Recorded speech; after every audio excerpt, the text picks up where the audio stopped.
वरोरा शहरात बेकायदेशीररित्या पिस्तूल बाळगणाऱ्यांविरोधात चंद्रपूर स्थानिक गुन्हे शाखा व वरोरा पोलीस ठाण्याच्या गुन्हे शोध पथकाने संयुक्तिकरित्या केली.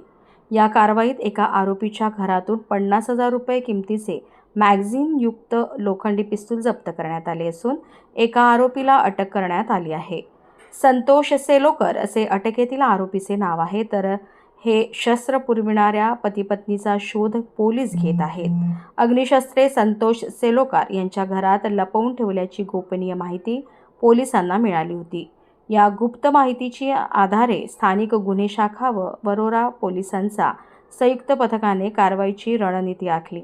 पोलीस पथक 2 स्वतंत्र पंचांना सोबत घेऊन सेलोकर यांच्या भाड्याच्या घरावर छाप टाकला. घराची झडती घेतली असता स्वयंपाकघरातील एका स्टीलच्या डब्यात लपवून ठेवलेले जुने वापरते लोखंडी मॅगझिनयुक्त पिस्तूल आढळून आले.